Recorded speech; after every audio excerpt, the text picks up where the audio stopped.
మురళీధర్ గారు, ఎస్. నేను మీకోసం సార్ అడిగారు. మీరేమో ఏదో పర్సనల్ వర్క్ ఉందని హాఫ్ డే లీవ్ తీసుకుని వెళ్ళిపోయారట. ఇంటికి వెళ్తున్నట్టుగా పర్సనల్ డిపార్ట్మెంట్లో చెప్తే నేను ఇంటికి ఫోన్ చేశాను. మీరేమో అక్కడికి రాలేదన్నారు. ఇంతకీ మీరు ఎక్కడికి వెళ్ళినట్టు? ఏంటండి ఆలోచిస్తున్నారు? అదే ఏం లేదు, ఏం లేదు. అది మా దూర బంధువు ఒక ఆయనకి హార్ట్ అటాక్ వచ్చింది. హాస్పిటల్లో అడ్మిట్ చేశారు. అందుకని హడావిడిగా హాఫ్ డే లీవ్ పెట్టి వెళ్ళిపోయాను. ఆయన మా నాన్నగారి వైపు బంధువు. అందుకని ఇంట్లో వాళ్ళకి ఈ విషయం తెలియదు. ఆఫీస్ నుంచి డైరెక్ట్గా హాస్పిటల్కి వెళ్ళిపోయాను. నిన్న మీతో పాటు రావు సుందరములు కూడా హాఫ్ డే లీవ్ పెట్టి వెళ్ళారట. పర్సనల్ డిపార్ట్మెంట్లో కనుక్కుంటే చెప్పారు. వాళ్ళు కూడా ఆయన చూడడానికే వచ్చారు. మీ దూరబంధువుని చూడటానికి వాళ్ళు ఎందుకు వచ్చారు? ఏంటయ్యా అంత అనుమానంగా అడుగుతున్నావు? వాళ్ళకు కూడా ఆయన తెలుసు. ఒకప్పుడు ఆయనకి డబ్బు సాయం కూడా చేశారు. ఆయనకు ఒంట్లో బాగాలేదని నేను చెప్తే మేము కూడా వస్తామంటూ నాతో పాటు బయలుదేరారు. అంతకు మించి ఇంకేమీ లేదు. ఓహో, అదే సంగతి. అవును, అంతే.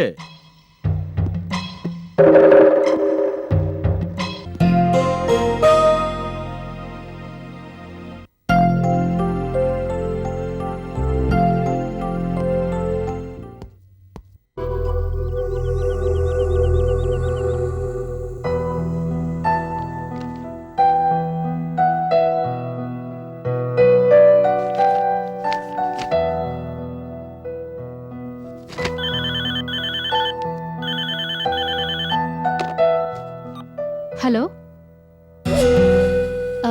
వచ్చేసారా? గుడ్, లోపలికి పంపించు.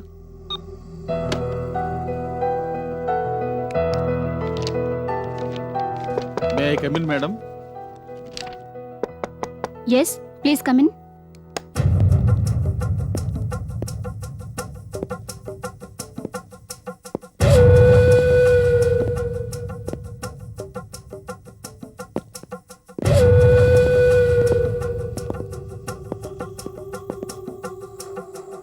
వీళ్లే మేడం. ఇతని పేరు రావు, అతను సుందరం.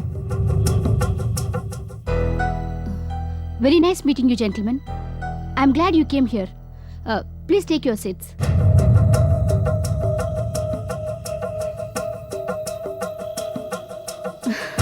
Come on. Don't feel so formal. కూర్చోండి. పర్వాలేదు మేడం. నిలబడి ఉంటాం మేడం.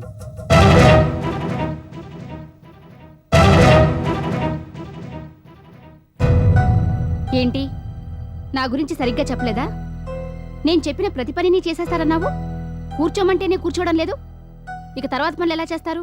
అది కాదు మేడం, ఫస్ట్ టైం మీ దగ్గరకు వచ్చారు కదా, కాస్త ఇబ్బంది పడుతున్నారంతే. నో, ఆ అవసరం లేదని చెప్పాను కదా. నాకు ఈ నక్క వినేయాలంటే అసహ్యం. కూర్చోమంటున్నాను, కూర్చోమని చెప్పు. కూర్చోండి.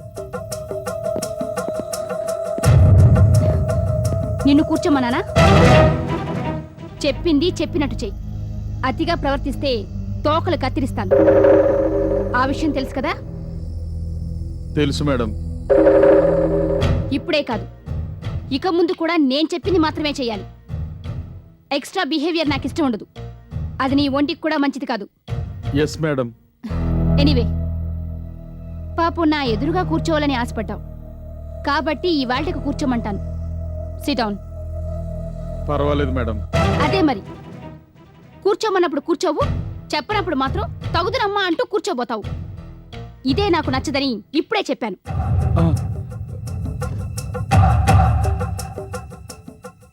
మీకు మరోసారి చెప్పాలా? చెప్పమంటే చెప్తాను.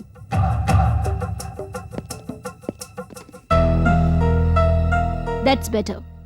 నేను చెప్పింది చెప్పినట్టు చేసేస్తూ పోతే టైం వేస్ట్ కాదు.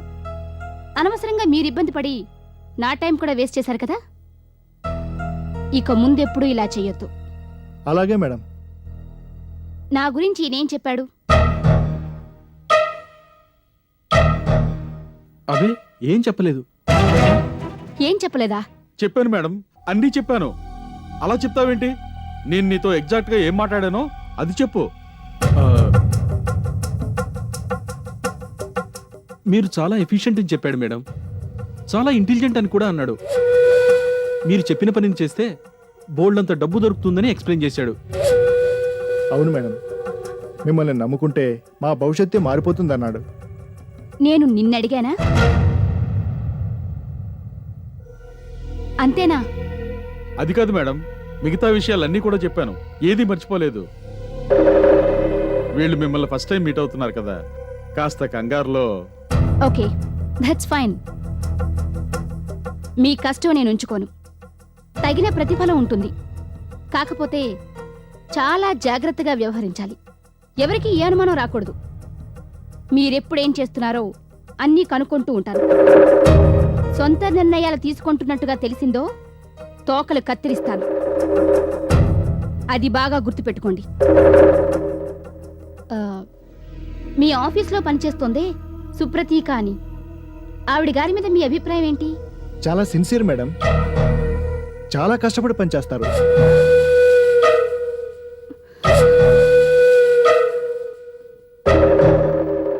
ఈ చెత్త వినిపించడానికేనా వీళ్ళ నా దగ్గరికి తీసుకొచ్చావు? అది కాదు మేడం, ఇదిగో నీ సొంత అభిప్రాయాలు చెప్పొద్దన్నాను కదా.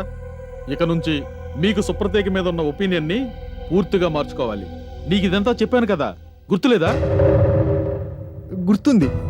మరి ఇంకెందుకు ఆవిడ గారికి చెక్కభజన చేస్తున్నావు? మీ ఆఫీసులో పనిచేసే సుప్రతీక ఎటువంటి నీతి నియమాలు లేని మనిషి. తన స్వార్థం కోసం ఎంతకైనా తెగిస్తుంది. ఇదే ఇప్పుడు మీకు గుర్తుండాల్సిన విషయం. అర్థమైందా? అర్థమైంది మేడం.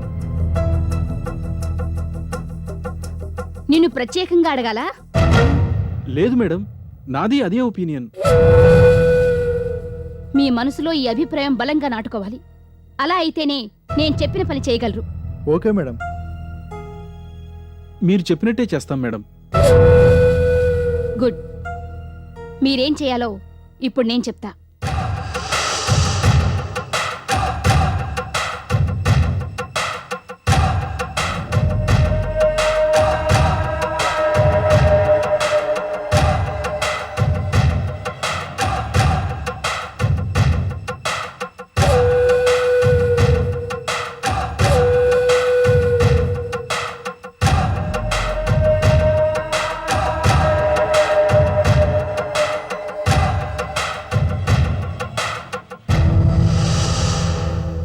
అర్థమైందా? మేడం, ఇది జరిగే పని కాదు. అవును మేడం, చాలా కష్టమైన పని. బయటపడితే జైలు పాలవుతాం. ఇలాంటి చేతకాని మాటలు నా దగ్గర చెప్పొద్దు. కష్టమైన పని కాబట్టి మిమ్మల్ని రప్పించాను.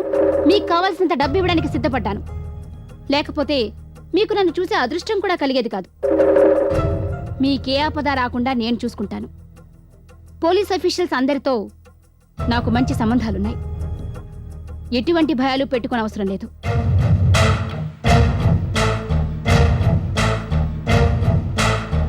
ఏంటి, నీ శిష్యులు నీకన్నా పిరికివాళ్ళలా ఉన్నారే? అదేం లేదు మేడం, ఫస్ట్ టైం ఈ విషయం వింటున్నారు కదా, అందుకే కొంచెం షాక్ అయినట్టున్నారు. మెల్లమెల్లగా మీ వర్క్ స్టైల్కి అలవాటు పడతారు. ఆ హామీ నేను ఇస్తున్నాను. నీ బోడి హామీలు నాకెందుకు? పని జరిగేలా చూడంతే. Yes madam, definitely. నేను ఇలా అంటున్నానని ఏమి అనుకోవద్దు మేడం. మాకు ఆలోచించడానికి కొంత సమయం ఇవ్వండి. నో, అంత సమయం లేదు. పైగా మీరవన్నీ ఆలోచించుకుని ఇక్కడికి రావాల్సింది. ఒకసారి వచ్చాక వెనకడుగు వేసే ప్రశ్నే లేదు. మీరలా చెయ్యాలని ప్రయత్నిస్తే ఉన్న ఉద్యోగాలు కూడా ఊడేలా చేస్తారు. అయినా నేనేం కాని పనులు చేయమండం లేదు కదా. అన్నీ నేనే చూసుకుంటాను. మీకే గొడవ ఉండదు. పైగా బోల్డంత డబ్బు దొరుకుతుంది. చెప్పింది చేసేయండి. Say yes. రోజంతా మీ దివ్యమంగళ విగ్రహాలు చూస్తూ కూర్చునేంత తీరిక నాకు లేదు. చెప్పింది చేస్తానంటూ మీ నిర్ణయాన్ని ఇప్పుడే తెలియజేయండి.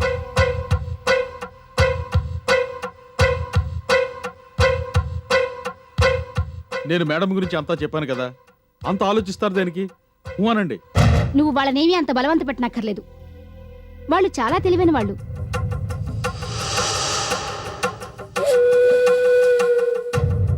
ఇంత గొప్ప అవకాశాన్ని పోగొట్టుకుంటారా? పైగా చూస్తూ చూస్తూ ఉన్న ఉద్యోగాల్ని కూడా ఓడగొట్టించుకుంటారా? No, they are too clever for that. కదా?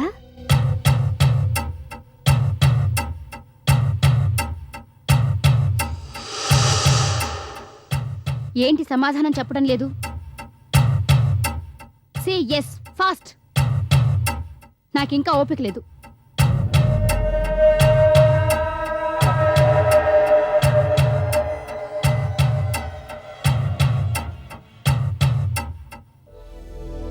ఓకే మేడం, మీరు చెప్పినట్టే చేస్తాను. That's good. జీవితంలో పైకి రావాలంటే కొన్ని సాహసాలు చేయాలి. నీ ధైర్యం నాకు నచ్చింది. Congratulations and wish you all the best.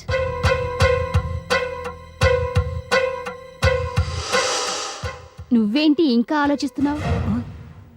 ఏం లేదు మేడం, ఏం లేదు. మీరు చెప్పినట్టే చేస్తాను. Very good. చూసావా, చెప్పే విధంగా చెప్తే అన్ని పనులు చకచకా జరిగిపోతాయి. నీకు హడావిడెక్కువ, ఆలోచన తక్కువ. అది కాదు మేడం. వచ్చిన పని అయిపోయింది కదా, ఇక మీరు ముగ్గురు వెళ్ళొచ్చు. నేను ఎప్పటికప్పుడు మిమ్మల్ని మానిటర్ చేస్తూ ఉంటాను. మీకేమైనా అనుమానాలు వస్తే నిరభ్యంతరంగా నన్ను అడగొచ్చు. పని మాత్రం త్వరగా జరగాలి. అర్థమైందా? అర్థమైంది మేడం. Yes madam. మిగతా వివరాలన్నీ మురళీధర్ మీకు చెప్తాడు. You may go now. వెళ్ళొస్తాం madam. It was nice meeting you madam. అంత త్వరగా కమిట్ అయిపోవద్దు. ఇప్పుడు బానే ఉండొచ్చు. ముందు ముందు నీ పనిని బట్టి నా ప్రవర్తన మారుతూ ఉంటుంది. అది గుర్తుంచుకో. అలాగే మేడం. ఇక మీరు వెళ్ళొచ్చు.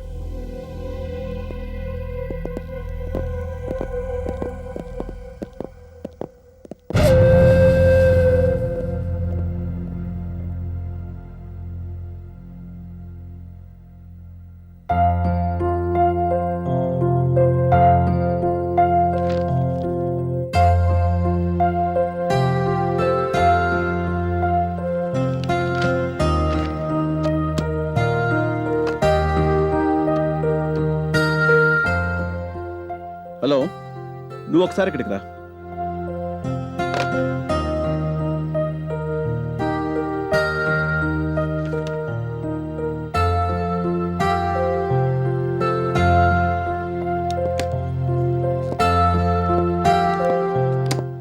సార్, సుప్రతీక్ గారిని ఒకసారి పిలువు. ఆవిడ లేరండి. లేరా? అదేంటి? ఇంటి దగ్గర ఏదో పని ఉందని హాఫ్ డే లీవ్ పెట్టి వెళ్ళిపోయారు సార్. అలాగా? డెటార్స్ లిస్ట్ చూస్తుంటే కొన్ని అనుమానాలు వచ్చాయి. ఆ విషయం గురించి ఆవిడతో మాట్లాడాలనుకున్నాను. ఇంటికి కబురు పెట్టించమంటారు సార్? అక్కర్లేదు, రేపు ఆఫీస్కి వచ్చాక మాట్లాడతాను. చిన్న క్లారిఫికేషన్ కావాలంతే. ఓకే సార్, రేపు ఆవిడ రాగానే ఈ విషయం చెప్తాను. అకౌంట్ సెక్షన్లో ఇంకెవరిని ఉంటే ఒకసారి రమ్మని చెప్పు. క్యాష్ బాక్స్లో డబ్బు ఎంత ఉందో ఒకసారి కనుక్కుంటాను. ఆ తాళం చెవులు సుప్రతీక్ గారి దగ్గరే ఉంటాయి కదా సార్. మిగతా వాళ్ళు ఎవరికి ఐడియా ఉండదు. ఓ అవును కదా, క్యాష్ బాక్స్ విషయం కూడా ఆవిడే చూసుకుంటున్నారు. ఎనివే, అర్జెంట్ ఏం కాదులే. ఈ పని కూడా రేపే చేయొచ్చు. You may go. Okay sir. ఒక్క నిమిషం. సుప్రతీక్ గారింటికి ఫోన్ లేదు కదా? లేదు సార్. ఏదన్నా అర్జెంటుగా మాట్లాడాలంటే ఓ నెంబర్కి ఫోన్ చేయమని ఆవిడ ఇచ్చారు. అది పక్కింటి వాళ్ళదనుకుంటాను. ట్రై చేయమంటారా? అక్కర్లేదులే, నేను ఫోన్ చేశానని చెప్తే ఏదో అయిందని ఆవిడ అనవసరంగా కంగారు పడిపోతారు. రేపు ఆఫీస్కి వచ్చాక మాట్లాడతాను. Okay sir.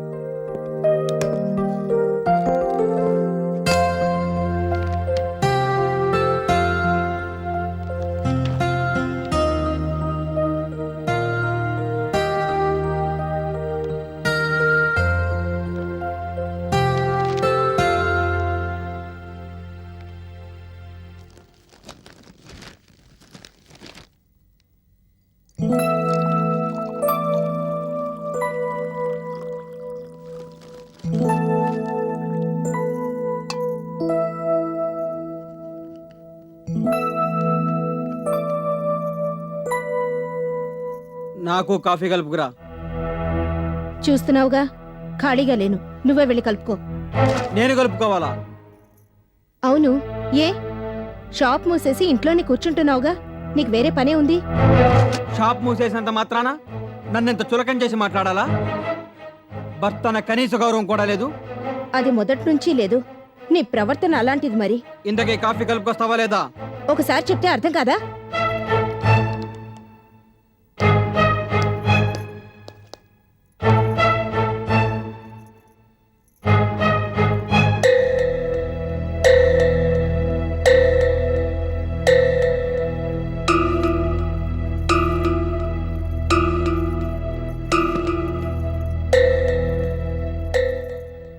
డబ్బు విషయం ఏం చేశావు?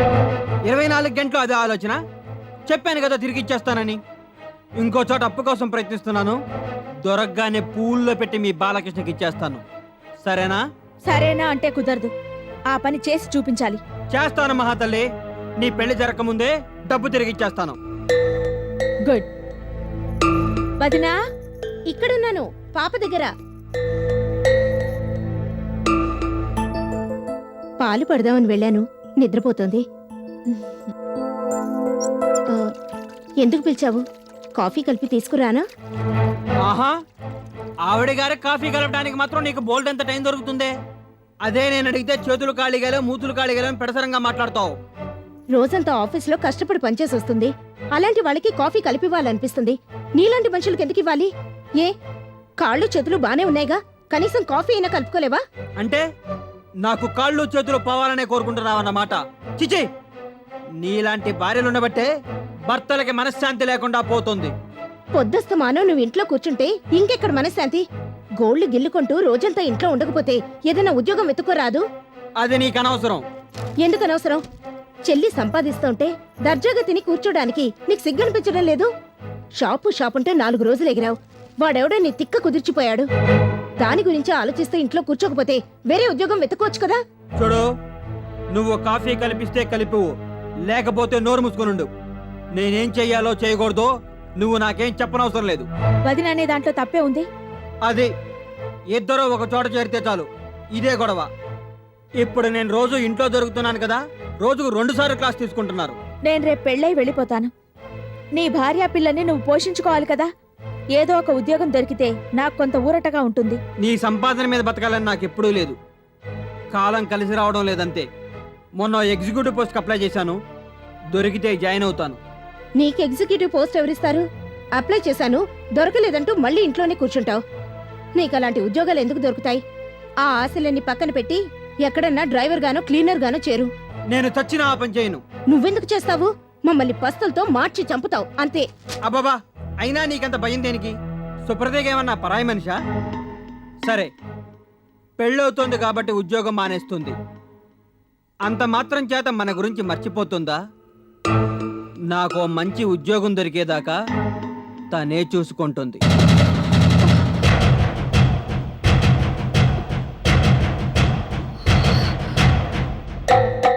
నెల నెలా ఎంతో కొంత డబ్బు పంపిస్తుందిలే. ఆ విషయం గురించి తనకి వేరే చెప్పాలా? తన కనీస బాధ్యత.